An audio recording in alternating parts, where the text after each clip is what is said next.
Bismillahirrahmanirrahim. Assalamualaikum warahmatullahi wabarakatuh. Alhamdulillahirabbil alamin wassalatu wassalamu ala asyrafil anbiya'i wal mursalin sayyidina Muhammadin wa ala alihi wa sahbihi ajma'in amma ba'd. Rabbi shrah li sadri wa yassir li amri wahlul 'uqdatam min lisani yafqahu qawli. Hadirin rahimakumullah, alhamdulillah kita semua dalam keadaan sehat walafiat ya, mudah-mudahan kita, keluarga kita ya terlindungi dari semua hal-hal yang musibah yang sedang melanda kita semua ini ya. Mudah-mudahan juga Allah segera angkat ya musibah virus corona ini ya. Ya kita berdoa mudah-mudahan sebelum Ramadan masuk kita sudah bisa menjalankan aktivitas sehari-hari, dan yang terpenting adalah kita semakin sadar bahwa kita ini hamba Allah ya, kita ini tidak berdaya ya menghadapi makhluk yang bahkan tidak terlihat oleh mata kita ini. Ya begitu dahsyatnya ya 203 negara ya kemarin itu sudah terinfeksi atau terpapar virus ini. Jadi alhamdulillah ini mudah-mudahan teguran atau ujian dari Allah ini berdampak ya kepada peningkatan kesadaran kita untuk semakin mendekatkan diri kepada Allah Subhanahu wa taala. Nah, ini kuliah kita tentang pendidikan Islam mewujudkan generasi gemilang menuju negara hidayah 2045 ya. Tadi malam sudah membahas tentang masalah pentingnya kaderisasi ulama pemimpin ya. Nah itulah, jadi kalau kita mau melahirkan generasi gemilang, maka yang terpenting itu ya kunci pokoknya itu adalah pada guru.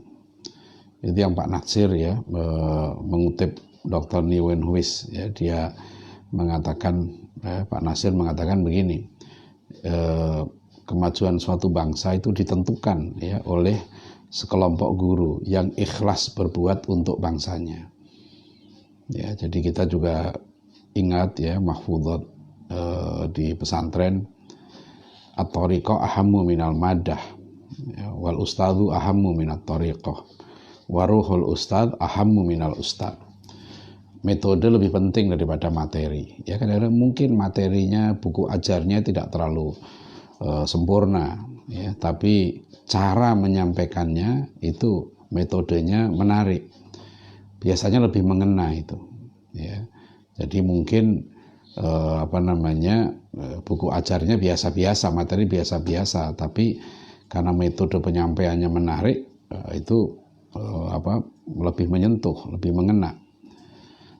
Tapi guru lebih penting daripada metode. Ya, guru itulah yang terpenting.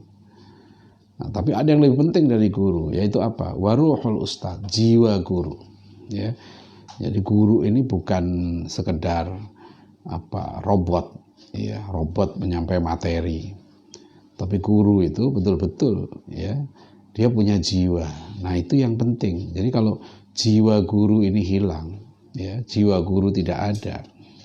Dia mengajar tanpa jiwa, mengajar hanya sekedar ya rutinitas untuk menyampaikan materi supaya nanti mendapat gaji bulanan begitu ya. Kalau itu sekedar itu, maka makna pendidikan akan sangat berkurang ya, bahkan bisa tidak ada pendidikan di situ ya, karena penanaman nilai ya, nilai-nilai kebaikan, inculcation of values itu, inculcation of adab ya, penanaman nilai-nilai adab itu tidak terjadi karena tidak ada jiwa. Ya, jiwa guru, waruhul ustadz ahammu minal ustadz. Jiwa guru lebih penting daripada guru itu. Ini pentingnya ya. Jadi kalau sekarang pagi ini kita membahas tentang guru beradab ya, ini kelanjutan dari materi tadi malam ya, mohon maaf karena mungkin masalah teknis jadi terlambat ya. Jiwa guru itu ya, itu menentukan. Jadi kalau kita tidak bisa melahirkan guru-guru yang punya jiwa mendidik ya, jiwa yang bersih ya, itu tidak bisa kita akan melahirkan generasi gemilang itu mimpi gitu ya. Jadi oleh karena itu pentingnya guru di situ Jadi kita mau putar-putar ganti presiden, ganti menteri, ganti ini, tapi gurunya siapa? Dan sebenarnya guru terbaik itu orang tua. Ya, ini yang mohon kita perhatikan betul ya. Kita bikin sekolah ya, kita bikin pesantren gitu loh. Kita selalu ditanya gurunya siapa, dari mana dapat gurunya itu. Jadi pendidikan guru ini lebih penting sebetulnya ya daripada pendidikan murid itu sendiri. Ya, fa'abawahu yuhawidanihi. Ya, gurunya itu ya, kedua orang tuanya itu yang menjadikan anaknya Yahudi, Majusi atau Nasrani, au yunasiranihi au yumajisanihi, begitu kata Rasulullah SAW. Hadirin oleh karena itu kita perlu sangat serius ya menyiapkan guru-guru yang unggul ini. Yang saya sebut dalam salah satu bab 15 dari buku ini adalah menjadi guru beradab. Jadi ini ada satu kitab yang bagus, kitab adab yang ditulis oleh Ibnul Jamaah, ya, ini yang disahrikan oleh Dr. Ahmad Alim, ya, karena beliau ini punya kajian rutin tentang kitab Adabul Alim wal Muta'alim itu, ya, dan kemudian beliau menulis ini, ya. Nah ini juga ada, saya muat juga di buku Filsafat Ilmu, ya, itu kumpulan makalah-makalah berbagai teman ya untuk masalah ilmu, dan masalah adab ini begitu penting. Nah, menjadi guru beradab. Nah, kalau kita melihat ya di Ibnul Jamaah ini menguraikan tentang adab ini, adab guru ya. Jadi adab guru ini pertama adab pada dirinya sendiri. Jadi guru itu harus beradab pada dirinya, ya. Adabul alim ya fi nafsihi. Ya, jadi adabul alim wal muta'alim, adab orang berilmu dan orang yang menuntut ilmu, kan begitu, mencari ilmu. Nah, sekarang apa ini adab guru ini? Orang alim ini adabnya apa? Ya. Yang pertama, yang sangat penting adalah seorang alim ini harus selalu berusaha mendekatkan diri pada Allah, ya. Ya ayyuhalladzina amanu la takhunullaha war rasula wa takhunu amanatikum wa antum ta'lamun, ya. Kita diingatkan oleh Allah semua ini ya. Wahai orang yang beriman, ya janganlah kamu mengkhianati Allah dan Rasulnya, ya. Dan janganlah kamu mengkhianati amanah-amanah yang dipercayakan kepadamu, ya. Jadi amanah ya, ilmu yang diberikan oleh Allah pada kita ini amanah. Jangan kita khianati, ya, jangan kita mengkhianati amanah-amanah ini. Semua yang kita punya ini amanah. Mata kita ini amanah Allah, ya, tubuh kita ini amanah Allah, tangan kita, kaki dan sebagainya itu amanah dari Allah. Maka ilmuwan, ya, guru di sini, ya, alim ini, ya, itu harus menjaga betul amanah ini, ya. Ya, maka dirinya itu adalah contoh. Maka dia harus memberikan teladan. Ya, ini berat sekali nih, terus terang gitu. Kadang-kadang kalau mikir apa yang ditulis oleh Imam Al-Ghazali, apa yang ditulis oleh Ibnu Jamaah dan para ulama lain gitu ya. Ini ada nggak guru seperti ini gitu ya? Di mana nanti cara mendidiknya? Nah, itu yang nanti kita bicarakan. Ya, gimana cara mendidik guru yang hebat seperti ini? Pertama, selalu mendekatkan diri pada Allah. Berusaha, karena orang itu mendekat pada penguasa aja seneng gitu lah, ya kan? Baru dipanggil presiden gitu ya, diajak makan presiden, diajak ngobrol presiden, itu luar biasa merasa sebagai orang terhormat. Masa orang nggak pengen dekat kepada yang memberikan kekuasaan itu?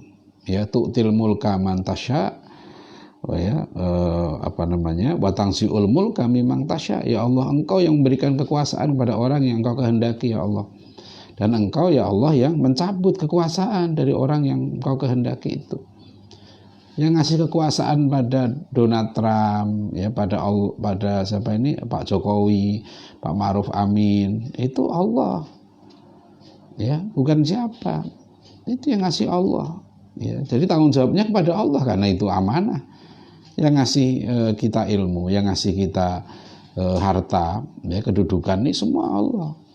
Maka mendekat pada Allah. Jadi filosofinya itu kita ini gitu harusnya senang gitu. Harusnya ya. Ini nasihat untuk saya sendiri nih. Karena berat ini kalau kita hidup ini tidak berusaha menjadi semakin baik, ya, semakin mendekat pada Allah. Nah, itulah makna maju kan.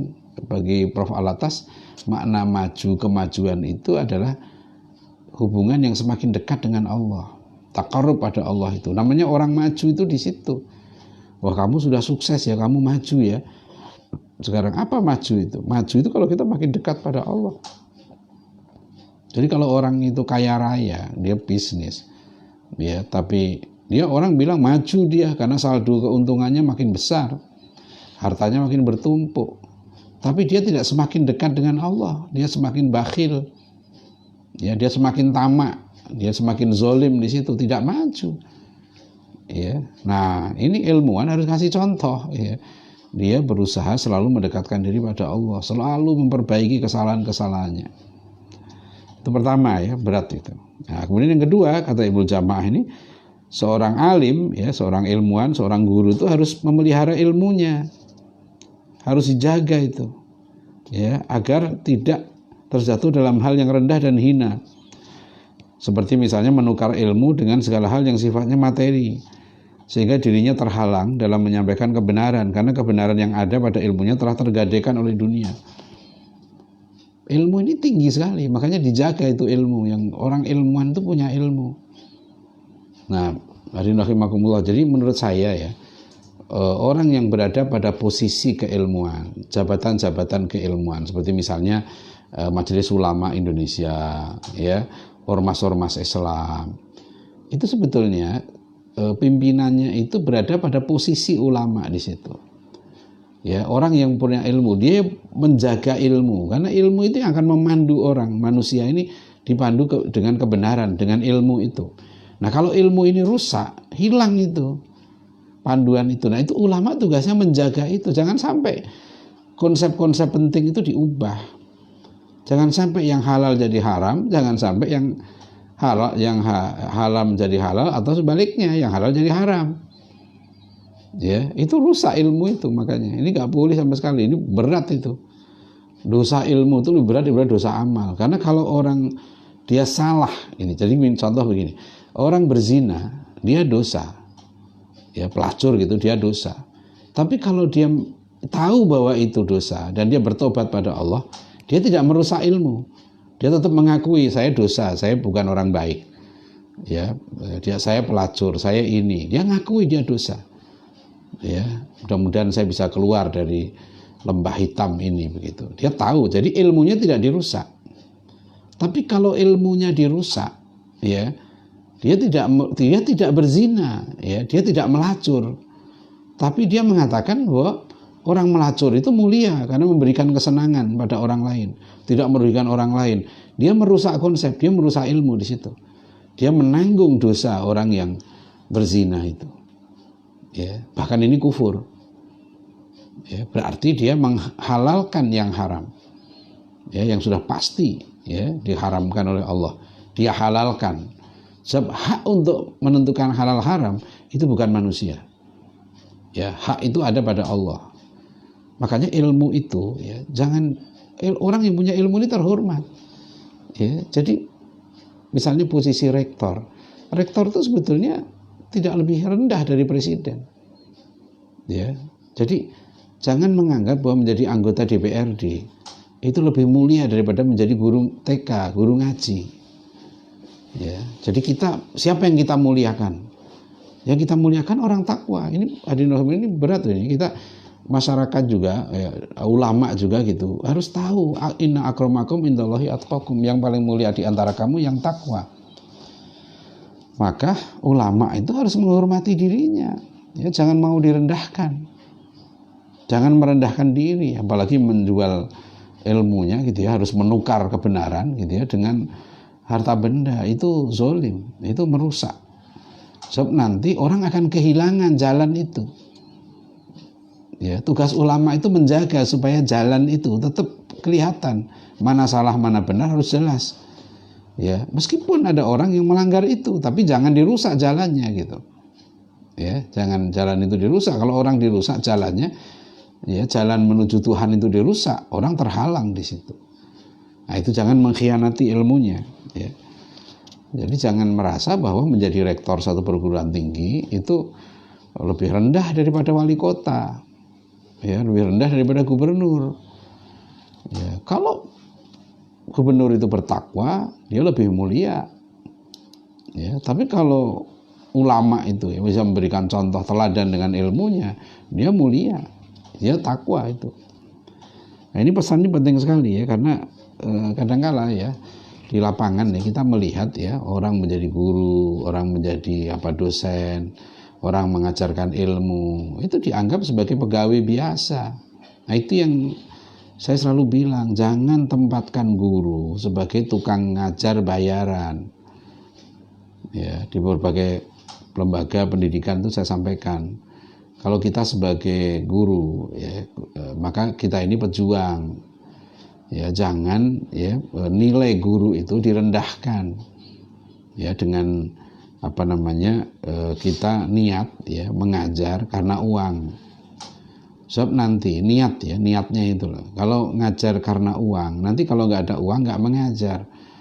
Itu nggak betul, karena mengajarkan ilmu ini kewajiban. Ya, jadi tapi apa kalau begitu? Apakah guru itu nggak perlu dibayar? Nah, itu keliru juga. Karena guru itu pejuang, guru itu mujahid, maka justru guru itu harus dimuliakan. Salah satu bentuk kemuliaan adalah guru itu harus paling tidak dijamin kebutuhan pokoknya. Ya, jadi menurut saya gitu zolim ya kalau guru itu dibiarkan sengsara, terlantar hidupnya. Ya.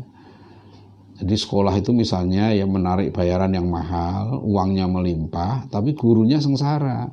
Itu tidak adil.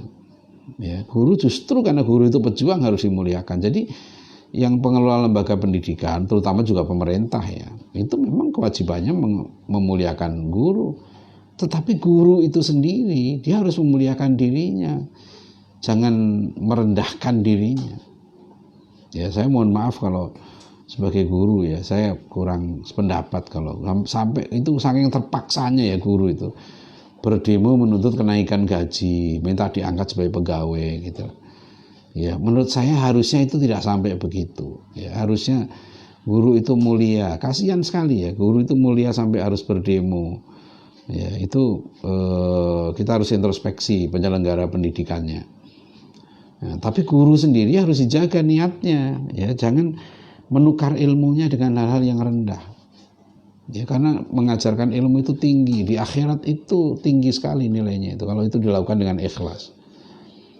Nah, ini contoh ya. Jadi itu yang penting guru. Betul kata Ibnu Jamaah ya, harus menjaga martabat ilmunya itu. Ilmu itu sesuatu yang sangat tinggi.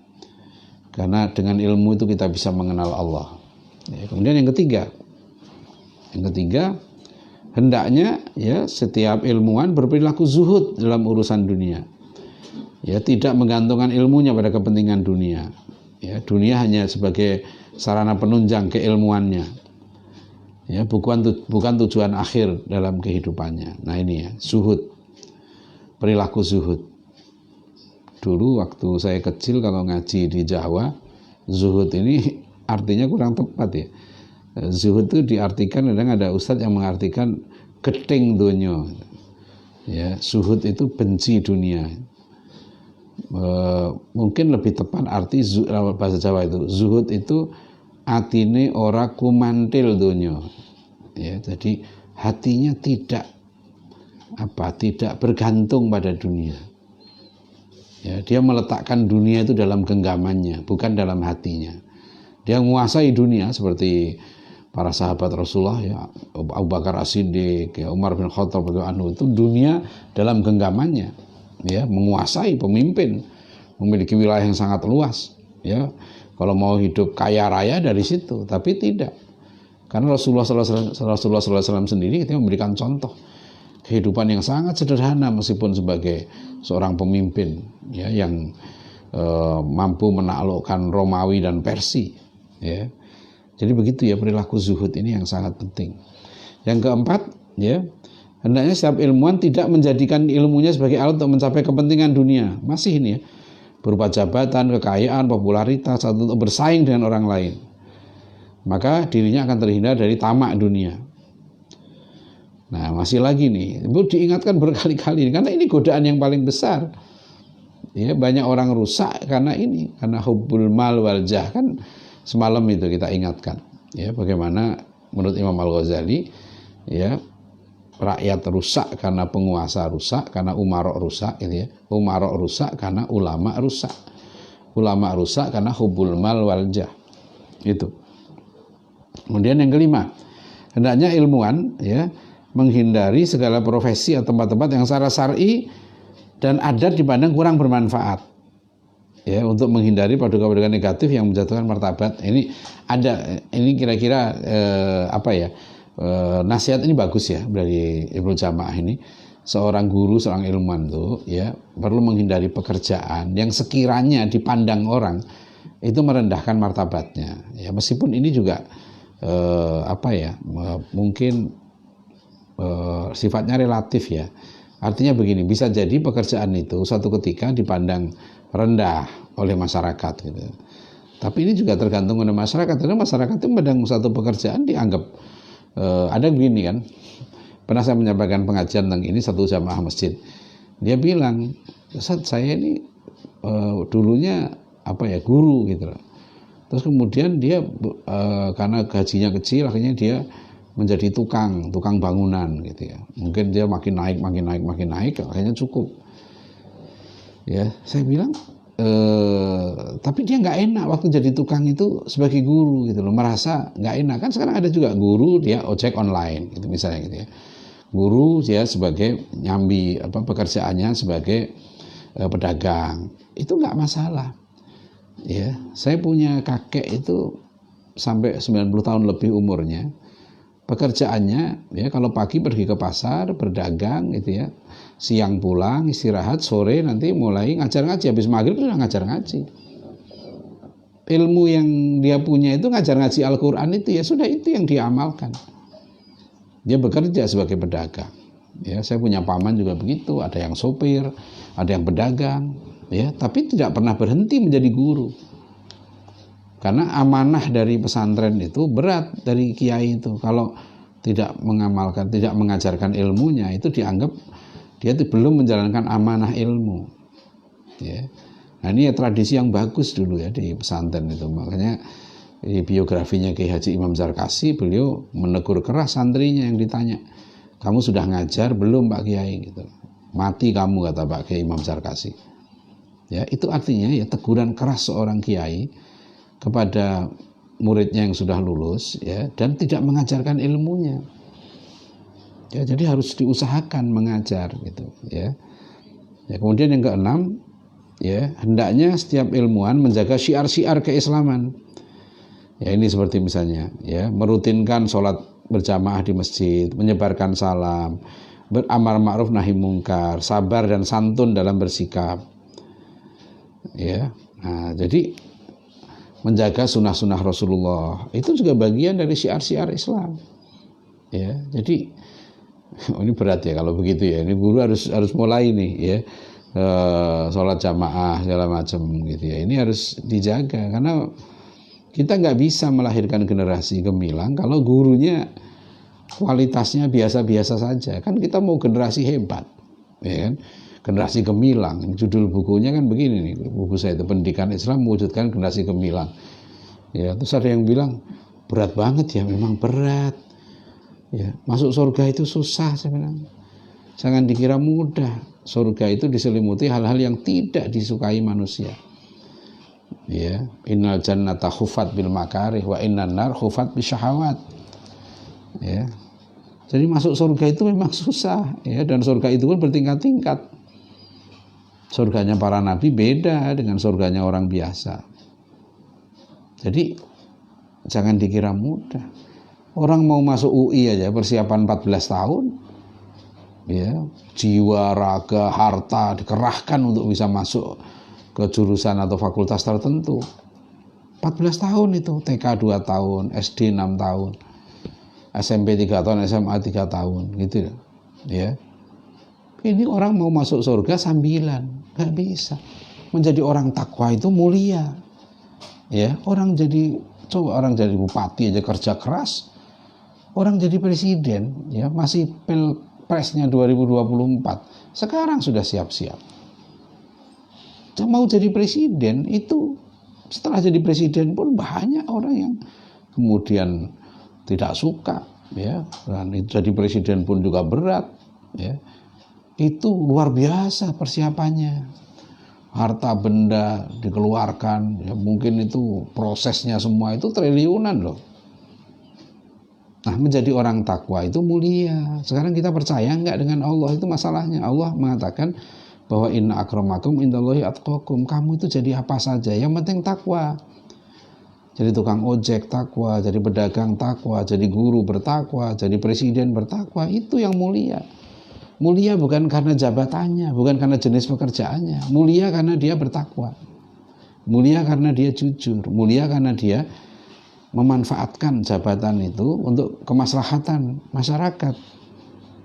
Nah itu ya, jadi tugas guru ini dia menjadi contoh dalam menghidupkan syiar-syiar Islam. Nah, nomor 6 ya, nomor 7 ya. Nah ini berat lagi nih. Hendaknya setiap ilmuwan menjaga amalan-amalan sunnah. Ya, seperti ya membaca Al-Qur'an ya dan merenungkan maknanya ya. Itu kan tombok ati kulimo ya, maca Quran sak maknani ya. Jadi membaca Al-Qur'an faham artinya. Nah itu yang akan bisa menjadi obat hati ya, menjaga sholat sunnah, puasa sunnah, qiyamul lail ya, berzikir ya dan sebagainya. Itu yang amalan sunnah ya, bersedekah. Pokoknya ini guru ini gitu ya, jadi guru itu begini nih kalau mau jadi guru hebat nih, kata Ibnu Jamaah. Nah kemudian yang ke-8 ini, setiap ilmuwan memiliki loyalitas yang tinggi terhadap masyarakat, memperlakukan mereka dengan akhlak yang mulia ya, seperti berwajah ceria ya, menyebarkan salam, peduli sosial, membantu orang sedang kesusahan ya, pandai berterima kasih, membela orang tertindas, lemah lembut terhadap fakir miskin, dan bekerja sama dalam kebajikan. Jadi pokoknya ini seorang guru itu berarti nggak boleh hanya dia tidak terlibat dalam masalah kemasyarakatan ya, dalam urusan umat itu harus peduli ya, dan memberikan contoh akhlak yang mulia itu. Nah, kemudian yang ke-9 nih, setiap ilmuwan mensucikan dirinya dari segala bentuk akhlak tercela dan menghiasi dirinya dengan akhlak terpuji ya, lahir maupun batin ya. Maka ya ini tazkiyatun nafs ini yang kita bahas kemarin ya. Seorang guru itu harus berusaha ya membersihkan hatinya ya, supaya dia ya tidak punya sifat-sifat iri hati, dengki ya, takabur ya, pemarah, riya ya, mencari popularitas ya, bakhil ya, pendusta, itu nggak boleh ya. Dia harus mengisi jiwanya dengan sifat qanaah, pemaaf, jujur, tawadhu, ikhlas, sidik, amanah, dermawan dan sebagainya ya. Ini baru poin 9 ya, dari 12 ini beratnya ya, berat sekali jadi guru itu ya. Harusnya kalau mau jadi guru ideal, guru beradab itu begitu ya, mencari ilmu sungguh-sungguh ya, kemudian selalu beribadah mendekat pada Allah, ikhlas dalam mengajarkan ilmunya dan sebagainya ya.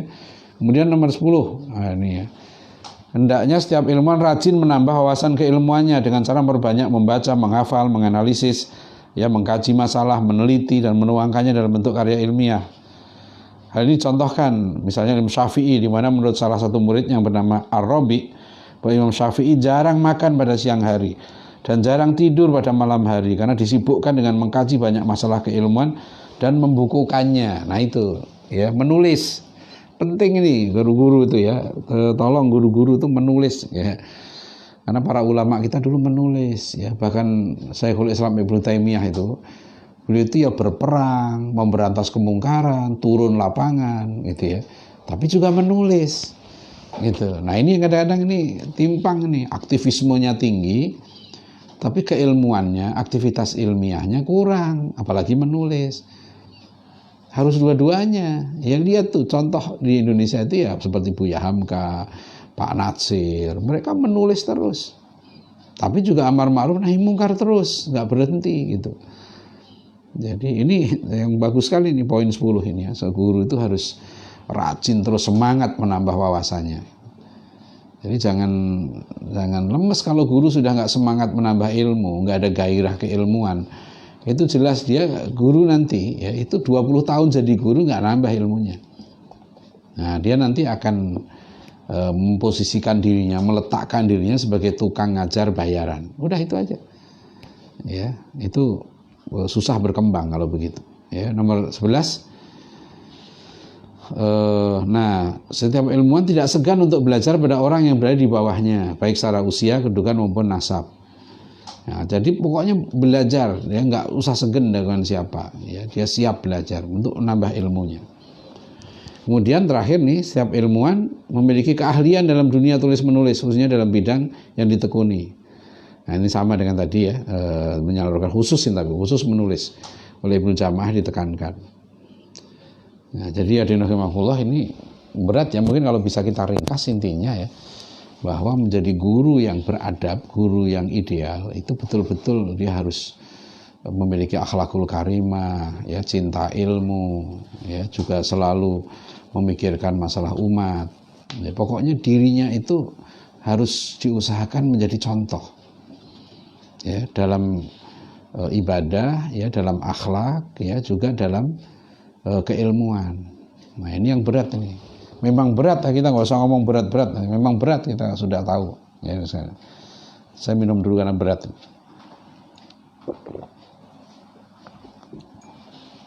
Baik, bismillahirrahmanirrahim. Kemudian, nah ini nih, ada 12 poin juga bagaimana adab ya guru atau ilmuwan tadi ketika pembelajarannya. Apa itu? Nah ini tolong perhatikan nih, kita semua guru nih, yang guru nih beratnya begini nih. Jadi guru yang hebat nih ya. 1, hendaknya menjelang berangkat mengajar ia mensucikan dirinya dari hadas dan kotoran, merapikan diri, mengenakan pakaian yang layak, ya yang baik. Ya, nah itu ya. Semua itu termasuk menjaga kewibawaan ilmu dan agamanya, bukan untuk yang lain-lain, bukan untuk pamer, popularitas, bukan itu. Ya. Jadi Imam Malik misalnya ya, beliau kalau belum berangkat mengajar ya, beliau itu mandi dulu, merapikan diri, ya, memakai pakaian yang baik, memakai minyak wangi dan mengenakan sorban di kepalanya. Ya, kita sekarang pakai peci lah gitu. Artinya apa? Di situ tradisi apa? Orang itu berwibawa sebagai guru gitu ya. Nah, itu nggak boleh asal-asalan. Dalam soal pakaian aja diatur oleh Ibnu Jamaah. Ini kitab beliau nih, Tadhkiratus Sami' wal Mutakalim fi Adabil Alim wal Muta'alim.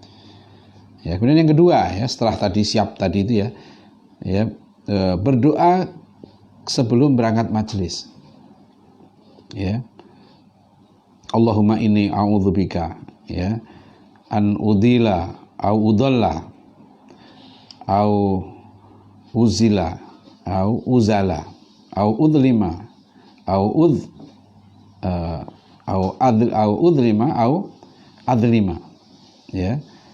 Jadi dan seterusnya. Jadi guru ini berlindung pada Allah, ya Allah lindungilah aku ya kepadamu dari yang tersesat atau menyesatkan, dari yang tergelincir atau membuat orang lain tergelincir, dari kezaliman atau menzalimi orang lain, dari kebodohan atau membodohi orang lain. Ini doanya sangat indah ya. Ya. Au ajhala au yujhala alayya. Jadi baik membodohi atau dibodohi gitu. Ya, ini doa. Jadi ya Allah, aku berlindung kepadamu ya Allah ya dari tersesat atau menyesatkan. Aku berlindung kepadamu ya Allah dari terpeleset atau menggelincirkan orang lain.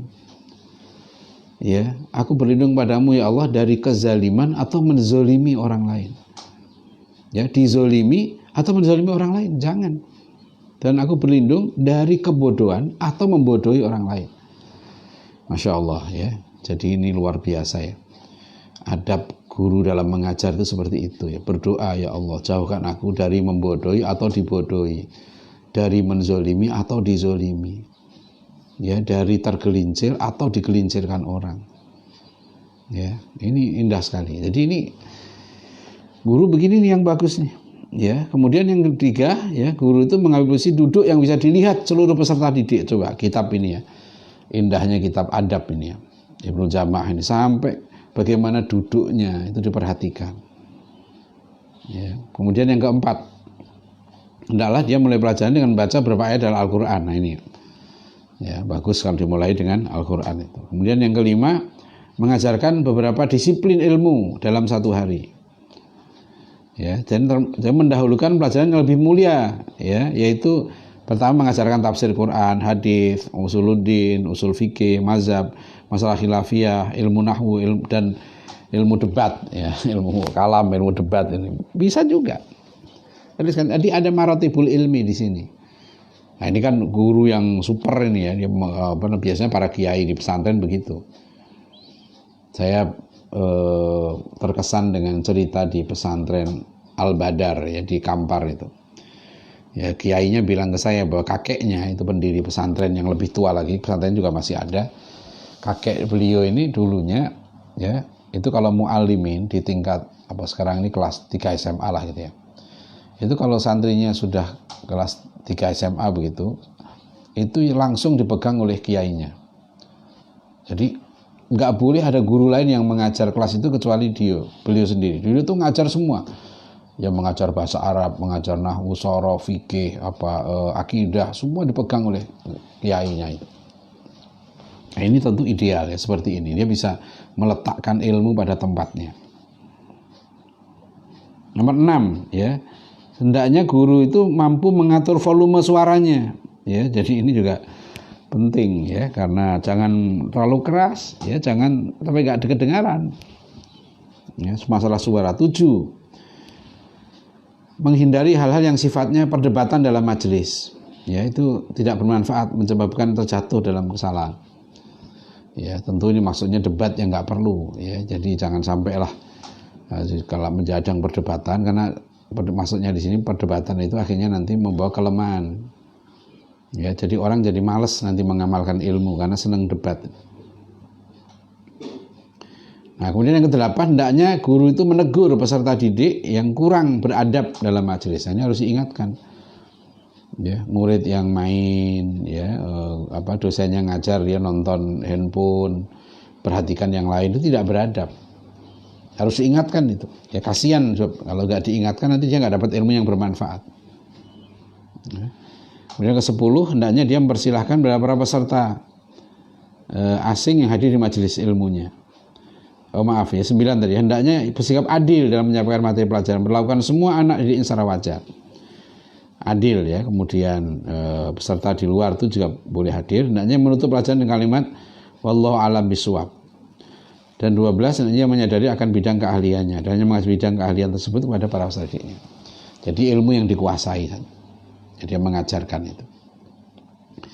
Hadirin rahimakumullah, ini jadi beratnya di situ ya. Jadi guru itu secara adab pada dirinya juga berat, adab mengajarnya seperti itu. Ya, kemudian kita sambung secara cepat ya.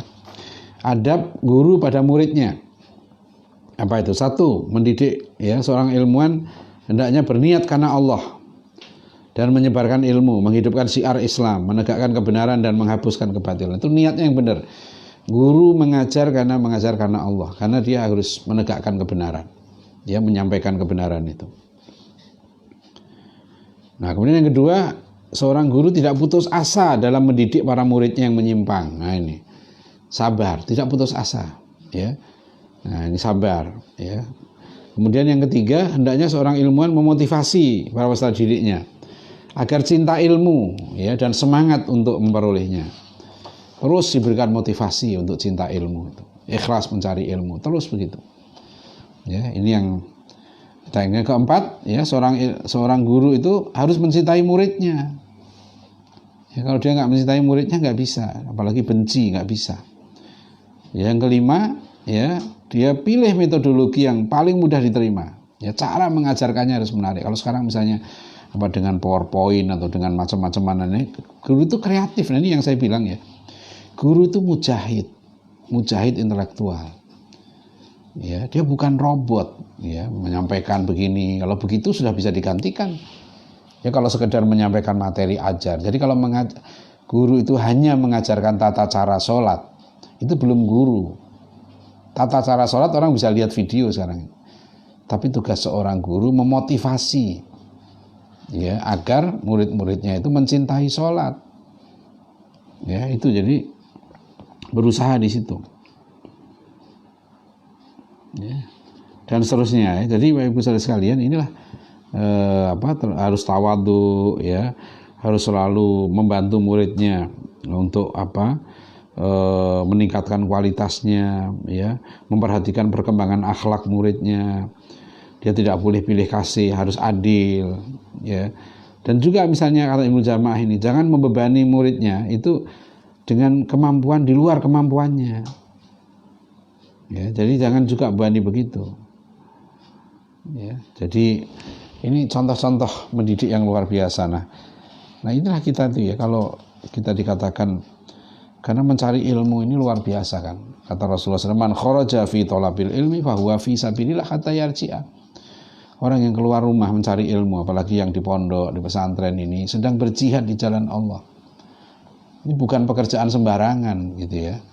Ini pekerjaan yang berat. Setan itu berat betul. Jangan dikira setan itu nggak tahu bahwa pekerjaan santri ini mulia. Maka mereka akan menggoda itu. Guru itu mulia, maka menggoda itu. Ya, di buku ini saya katakan guru yang beradab itu guru yang hebat. Dan itulah kita punya contoh di sini seperti Pak Natsir itu ya, seorang guru yang berkorban, beliau bahkan mengorbankan kesempatannya untuk kuliah di Belanda atau di Jakarta, ya. Beliau terjun langsung sebagai guru. Di situ beliau menghayati betul. Bahkan beliau kemudian mendirikan sekolah sendiri, sekolah Islam. Itu kan rintisan seperti sekolah terpadu sekarang. Islam terpadu, sekolah SDIT, SMPIT, SMAIT. Pak Natsir sudah mendirikan itu sejak tahun 30-an. Maka beliau kenapa sangat peduli, concern dengan pendidikan, karena beliau sendiri terjun. Dan tokoh-tokoh kita dulu Ibu sekalian itu memang guru. Pak Natsir itu saya mengingatkan, tolong didik anak-anak kita gitu ya menjadi guru. Nah sayangnya sekarang ini kan banyak sekali saya perhatikan masih banyak anak-anak pinter yang belum tertarik untuk menjadi guru. Ya, anehnya nanti gitu ya, mereka harus mengejar ya satu jurusan tertentu yang dianggap ya pertimbangannya itu profesional, menghasilkan banyak uang. Ya, kalau pertimbangannya itu jangan. Jadi jangan, kita tuh mencari ilmu sudah diingatkan oleh banyak ulama gitu. Niatnya betul-betul untuk ikhlas karena Allah, menjadi orang baik, ya, bisa menegakkan syiar agama Allah ini. Nah itu, di sinilah sekali lagi gitu ya, perlunya guru yang baik. Nah, di mana sekolah guru yang baik, kuliah guru yang baik? Di buku Pendidikan Islam Mujahidin Sumilang ini saya muat pesantren namanya MAIK, ya, Ma'had Ali Imam Al-Ghazali di Solo. Dulu kami sudah sampai 3 angkatan, ya. Kami niatkan dulu di Solo itu ya dengan bantuan seorang pengusaha di Solo itu gratis gitu ya. Itu kita buka sekitar 7 bulan saja. Jadi dari S1 ya masuk ke pesantren Ma'had Ali Imam Al-Ghazali ini itu sekitar 7 bulan sampai setahun. Juga ada yang nanti sambil S2, dia sambil S2 tapi mondok. Ya, karena yang paling penting itu justru ketika di pesantren itu. Nah, kemudian dengan berbagai pertimbangan ya kondisi akhirnya Ma'had Ali Imam Ghazali Solo itu yang untuk dulu kita niatkan untuk mendidik guru. Makanya banyak guru-guru at-taqwa ini itu banyak yang lulusan Ma'had Ali Imam Al-Ghazali itu. Karena mereka meskipun hanya 7 bulan tapi mondok, kualitasnya insya Allah itu lebih dari S2. Mereka juga menulis tesis. Nah, ya, beberapa di antara mereka sekarang lulusan sudah menjadi guru di sini, juga menjadi penulis ya, menulis tesis. Ya, itu jadi kita berusaha mendidik orang menjadi guru karena kunci kemajuan bangsa kita terletak pada masalah guru ini. Sekarang masalahnya menjadi guru yang baik itu belajarnya di mana? Nah, setelah Ma'had Ali Imam Al-Ghazali Solo itu sekarang ini belum dibuka lagi ya karena berbagai hal, maka kalau ada orang bertanya kemana menjadi guru yang baik, saya dengan tegas menjawab, insya Allah di At-Taqwa College. Ya, di sini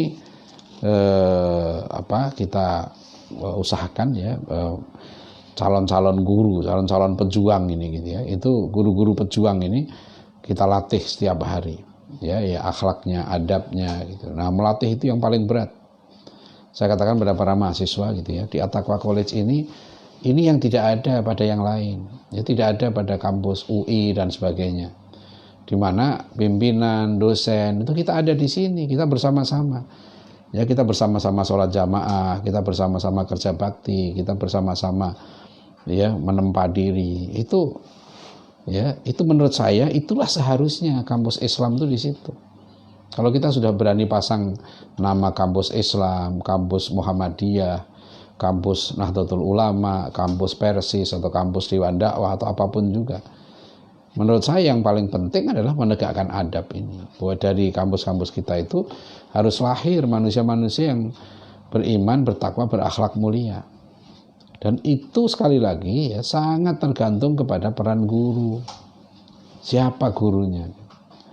Nah, kita tentu berusaha dan sekarang ya, kalau kita mencari yang sempurna betul juga ya, saya tahu lah ya, saya udah mengunjungi mungkin ratusan pondok pesantren.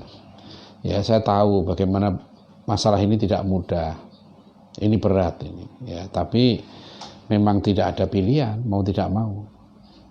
Ya, jadi ini ya, guru beradab ini sangat penting. Mudah-mudahan kita mau gitu ya. Saya juga mendorong anak-anak saya untuk menjadi guru gitu ya, semua ya, karena bapak saya guru, saya juga guru ya. Sekarang berusaha menjadi guru, insya Allah menjadi guru itu mulia, tapi niatnya yang benar, akhlaknya yang benar, seperti tadi ya, menjadi guru beradab ya, sesuai yang dijelaskan Ibnu Jamaah dalam kitab Tadhkiratus Sami' wal Mutakallim fi Adabil Alim wal Muta'allim. Nah, demikian Bapak Ibu saudara sekalian ya, kuliah kita pada pagi hari ini. Silahkan kalau mungkin ada pertanyaan. Ada, Res? Ya, silakan. Yang pertama dari saudara Abu Fuhairah Az-Zahid. Assalamualaikum warahmatullahi wabarakatuh. Waalaikumsalam warahmatullahi wabarakatuh. Miris kita melihat banyak peserta didik yang tidak beradab kepada gurunya. Nah, guru di sini khususnya diniyah saja atau termasuk guru umum yang ngajar di luar pesantren? Mohon pencerahannya. Jazakallahu khairan. Sama ya, itu kita ini kalau dalam Islam itu nggak ada pembedaan dimanapun juga guru gitu. Ya, karena dalam pendidikan Islam mengajar apapun itu harus dikaitkan dengan adab sekali lagi. Jadi kita sebetulnya secara konstitusi kita di Indonesia ini sudah tidak mengenal pembedaan. Waktu roundtable discussion di MPR itu juga saya sampaikan, dengan adanya pasal 31 ayat 3 Undang-Undang Dasar 1945 itu menunjukkan seharusnya kita sudah tidak ada dikotomi. Ini pendidikan Islam, pendidikan umum. Karena di konstitusi itu semua ya, itu perintah pada pemerintah untuk ya menyelenggarakan pendidikan yang meningkatkan keimanan dan ketakwaan serta akhlak mulia. Coba bayangkan, pendidikan kita untuk meningkatkan iman, takwa, akhlak mulia. Kan itu peran guru dimanapun juga. Itu bukan hanya untuk sekolah agama ya. Nah, memang sekarang ini ada pendidikan Islam di bawah Dirjen Pendis Pendidikan Islam ya, di Kementerian Agama. Ya, meskipun terpisah tempatnya, tapi harusnya yang umum pun begitu. Ya, masalah adab dan akhlak ini. Jadi kalau menurut saya gitu ya, kalau pendidikan itu hanya diarahkan ya supaya murid itu bisa cari makan gitu ya, apakah akhlaknya kurang dipedulikan, itu tidak betul. Kita nanti akan mendidik orang-orang gitu ya, melahirkan lembaga pendidikan, melahirkan orang-orang yang serakah. Ya, dia punya kemampuan ilmu ya, tapi ilmu itu tidak bermanfaat untuk dirinya, keluarga ataupun masyarakatnya. Itu yang berbahaya. Jadi itu untuk semua lembaga pendidikan itu ya, harus menekankan pada guru-guru yang tadi beradab ya, guru-guru yang unggul ya. Terus ada lagi? Selanjutnya dari saudara Amrullah dari Semenep. Amrullah ini terus ya. Yang pertama, ada dua pertanyaan. Yang pertama, di manakah seseorang dapat dikaderisasi menjadi ulama ustadz? Apakah menempatnya di pesantren salaf atau di Timur Tengah? Bukannya ulama lahir dari ulama juga, artinya gurunya juga ulama, sepertinya zaman dahulu.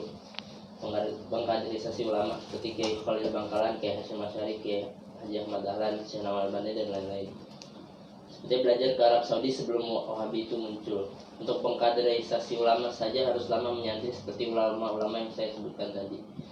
Bahkan bukan hanya ulama beliau mempunyai karomah seperti Kiai Khalil Bangkalan yang telah lama dan berpindah-pindah. Apakah bisa zaman sekarang melahirkan ulama, Ustadz? Bukankah mencetak ulama itu lebih sulit? Lebih mudah mencetak doktor dan profesor. Dan bukannya zaman sekarang pengen serba insan, mungkinkah mencetak ulama, Ustadz? Jawaban saya bukan mungkin, harus bisa, karena Rasulullah perintahkan ulama itu pewaris Nabi. Maknanya apa? Ya kan? Sementara menegakkan misi kenabian, ya, menegakkan amanah risalah itu kan nggak boleh berhenti sampai kiamat. Itu artinya Rasulullah mengamanahkan ulama itu harus terus ada, gitu loh. Dan ulama itu produk pendidikan. Makanya umat ini, gitu ya, harus fokus. Tugas salah satu kewajiban penting dari umat secara kolektif itu melahirkan ulama, termasuk mengeluarkan dana, membiayai. Tapi bukan hanya dana, karena kemarin saya bilang kan tadi malam itu bagaimana pentingnya ada coaching, ada proses coaching, ada pelatihan. Ulama itu bukan hanya tahu, tapi sebagai pemimpin, sebagai teladan itu harus dilatih. Ya, lihat bagaimana para ulama kita. Ki Haji Hasyim Asy'ari ketika belajar itu bukan hanya dilatih, bukan hanya belajar dia, ya, dia juga belajar adab. Kan itu selalu para ulama kita selalu adalah li'al ilma wal adab. Coba bayangkan di kitab Ta'limul Muta'allim itu ada kisah yang menarik, ya. Harun al-Rasyid, ya. Ya. Sih, kita teruskan, ya, di kitab Ta'limul Muta'allim itu ada kisah menarik. Ya, Khalifah Harun al-Rasyid mengirim anaknya belajar ilmu dan adab, ya, kepada Al-Asma'i, seorang ulama. Ya, tapi kemudian Harun al-Rasyid itu suatu saat menegur Al-Asma'i ini karena melihat, ya, Al-Asma'i ini mengajar murid kepala negara ini tidak betul menurut Harun al-Rasyid. Anaknya itu disuruh mengucurkan air untuk gurunya berwudu dengan satu tangannya, sedangkan satu tangannya lagi nganggur. Maka kata Harun al-Rasyid, harusnya kamu suruh anakku mengucurkan air dengan satu tangannya, dan satu tangan lagi itu, ya, suruh dia untuk mencuci kaki kamu. Coba bayangkan. Itu, ya, seorang kepala negara saja menghormati guru anaknya, suruh anaknya mencuci kaki gurunya. Ya, tapi sekali lagi gitu, ya. Kemarin saya bilang itu gurunya, makanya harus bukan sembarangan. Guru yang layak dicuci kakinya itu seperti apa? Ya. Jadi, tapi bagaimanapun juga kualitas seorang guru, dia guru, tidak boleh sembarangan kalau mau dapat ilmu yang bermanfaat, begitu. Nah, apakah bisa melahirkan ulama seperti itu? Menurut saya bukan hanya bisa, sangat bisa dan harus. Dan harus itu. Makanya ulama ini harus ada manajernya. Manajer itu begini. Kalau sekarang, ya, insya Allah kalau karena saya punya beberapa pengalaman, ya, menyelenggarakan program kaderisasi ulama ini, saya tahu kira-kira anak begini, ya kan, nanti kalau jadi ulama begini, prosesnya ke sini.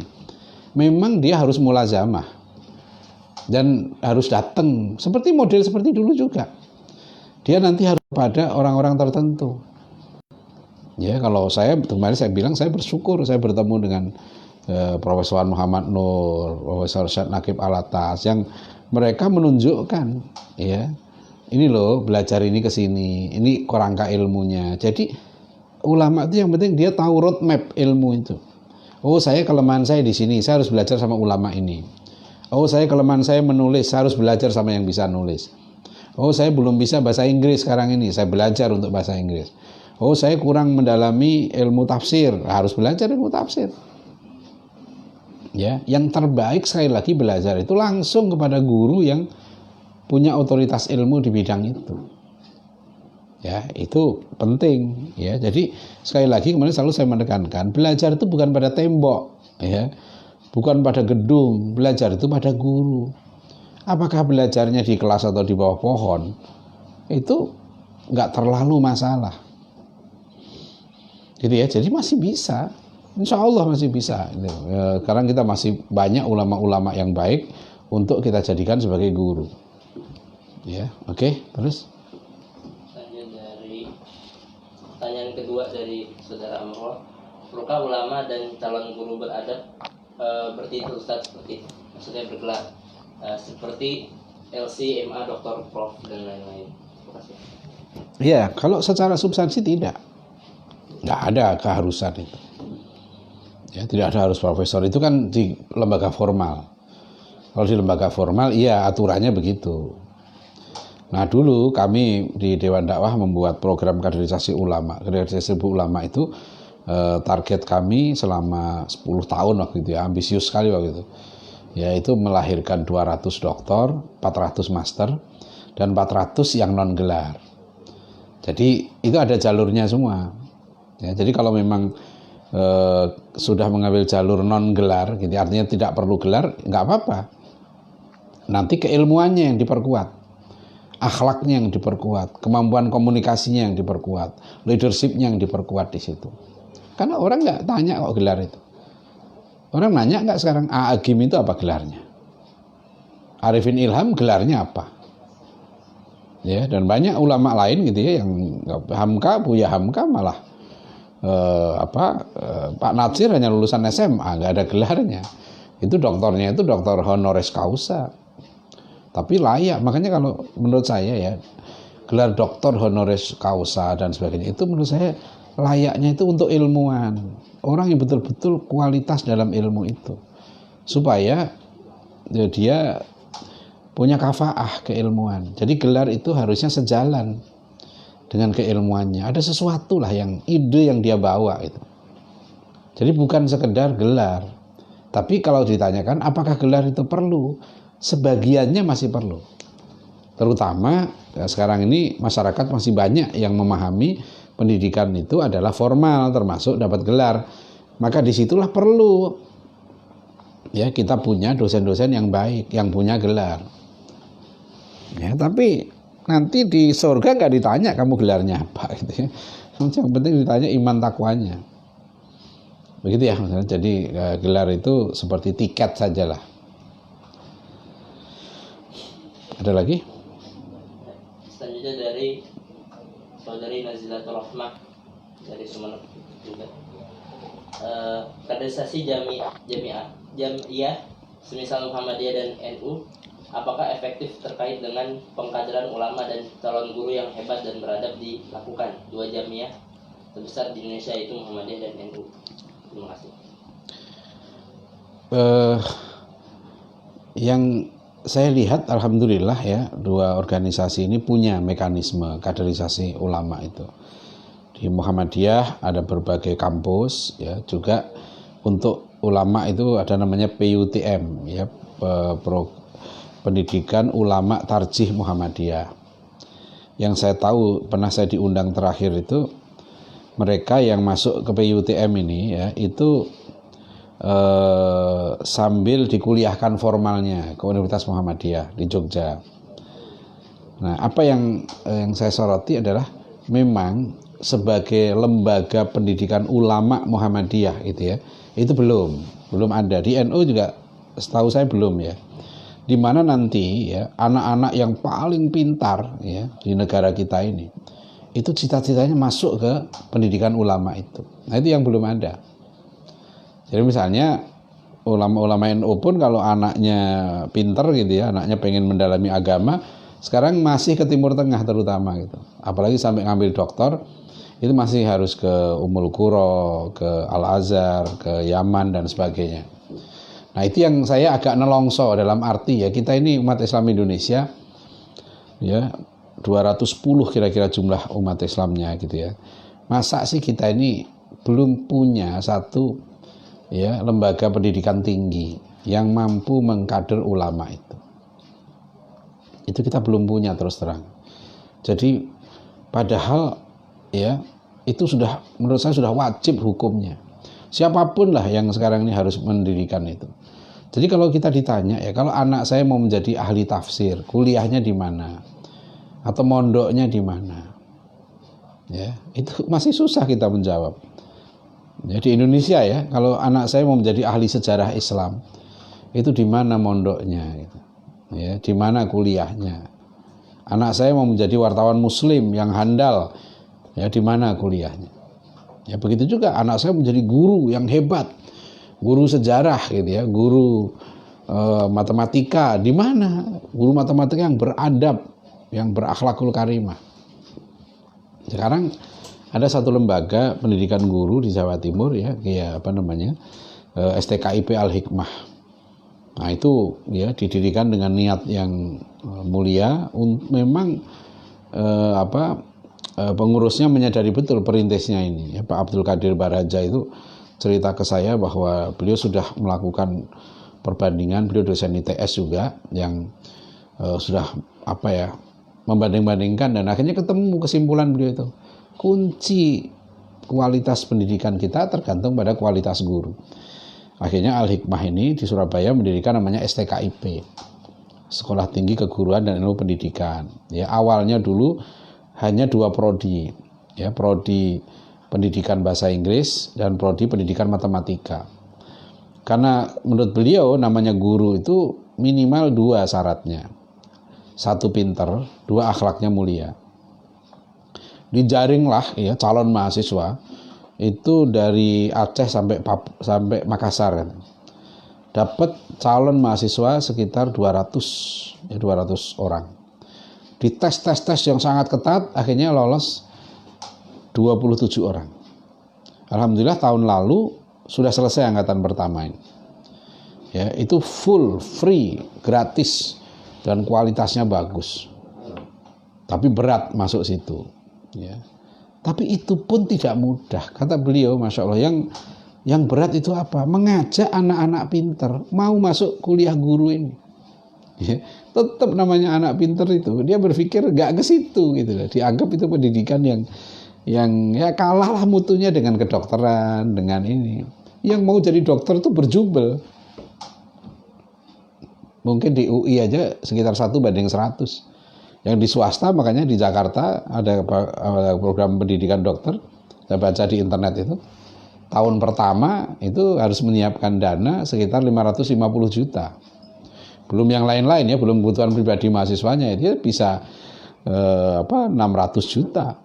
Tahun pertama itu 600 juta itu. Ya, karena untuk jadi dokter, karena biaya mahal itu sebagai kompensasi kan, bahwa ini yang mau masuk sini banyak gitu ya. Jadi kalau teori dagang kan ini laku karena banyak yang mau masuk, mahal gitu loh. Nah ini ya kita masih belum sih menjadi guru gitu. Banyak kampus-kampus Islam gitu ya, fakultas tarbiyahnya itu sudah A akreditasinya. Prodi pendidikan agama Islam itu sudah A. Tapi kalau saya tanya yang masuk ke sini dari SMA mana, ranking berapa, apakah yang paling pinter di SMA Islam, dia misalnya juara olimpiade matematika dan sebagainya gitu, apakah mau masuk? Untuk seperti Pak Nasir dulu, beliau pintar, cerdas gitu ya, memilih terjun sebagai guru, bahkan tidak dibayar gitu ya. Itu ada nggak yang berani begitu? Itu masalahnya sekarang ini. Ini yang saya bilang ya, hegemoni materialisme luar biasa. Tapi itu tidak salah loh ya, saya jangan katakan bahwa saya nanti nggak suka, enggak, bukan. Jadi kuliah di kedokteran itu benar. Makanya dulu kami di Dewan Dakwah, solusi untuk mencetak guru terbaik itu apa? Kami kerjasama dengan UPI Bandung. MOU itu, Dewan Dakwah dulu buat MOU dengan UPI Bandung, Universitas Pendidikan Indonesia Bandung. Ya, Ketua Dewan Dakwah dan Rektor UPI. Gitu. Apa? Perkaderan guru agama. Bahkan saya sempat sampaikan ini, saya ketemu dengan Pak Profesor Fasli Jalal waktu itu masih beliau sebagai Wakil Menteri Pendidikan. Ya, saya sampaikan, Pak, kami ingin mencetak guru-guru yang terbaik di tingkat S2. Caranya bagaimana? Kita latih mereka dan kita kasih beasiswa. Ya, kita kasih beasiswa. Jadi kami punya kelas khusus, kelas Dewan Dakwah di UPI Bandung itu sampai 3 angkatan. Jadi kita sudah bukan angan-angan. Ini program ini sudah pernah kita laksanakan. Nah sekarang ini nanti insya Allah kita lanjutkan. Nah kemudian makanya kenapa saya mendirikan At-Taqwa College itu di situ, karena ternyata mendidik guru itu yang paling penting itu kesehariannya, akhlaknya, adabnya itu. Ya, dan kita harus melatih itu. Jadi nggak cukup hanya kuliah, dapat wawasan. Dia nanti tahu tentang ilmu keguruan, tapi belum tentu bisa mendidik. Nah, yang kita latih dulu di Mahat Ali Imam Al-Ghazali Solo, termasuk di At-Taqwa ini adalah, yang kita latih itu adalah mahasiswa ini kita latih manajerialnya, kita latih ibadahnya, kita latih akhlaknya, kita latih adabnya, ya, kita latih menulis. Ya, jadi itu yang penting. Sehingga kalau soal gelar, ya, gelar itu sekarang mudah, ya, tinggal kuliah online sekarang menjamur, namanya MOOCs, Massive Open Online Courses. Tapi mendidik, ya, kepribadiannya itu yang susah. Ya, itu yang susah sekali lagi. Jadi mau jangan udahlah, sekarang itu dunia dengan era corona ini, itu orang sudah kembali sekarang ini ke rumah, ya. Dan sekarang kali gelar formal tinggal kuliah, tinggal cari nanti dosen siapa yang terbaik. Mau ambil kuliah ini sekarang bisa nyari, kan itu yang kebijakan namanya kampus merdeka. Ya, mahasiswa itu diberi kesempatan untuk mengambil mata kuliah bahkan di kampus lain. Ya, saya pikir begitu ya. Pagi ini kita selesaikan, ya, acara kita. Jadi pengumuman, ya, Bapak Ibu saudara sekalian, karena nanti malam saya ada kuliah online, ya, dengan Profesor Wan Muhammad Nur. Kuliah itu karena undangan terbatas, jadi itu jam 7, saya khawatir sampai jam 9, ya. Oleh karena itu kuliah kita nanti malam dimajukan, ya, bisa sore aja ya kita, jadi supaya nggak usah rekaman. Jadi kita jam 4:30 lah kita mulai, ya, 4:30 sampai 5:30 sore, ya. Jadi mohon nanti disampaikan bahwa nanti kuliah terakhir, sesi terakhir dari buku Pendidikan Islam Wujud Negeri Sembilan itu, kita akan kuliah pukul 4:30 insya Allah, ya, 5:30 sampai 5:30. Ya, insya Allah, ya, mudah-mudahan sekali lagi kita mendapatkan ilmu yang bermanfaat. Billahi taufik wal hidayah. Assalamualaikum warahmatullahi wabarakatuh.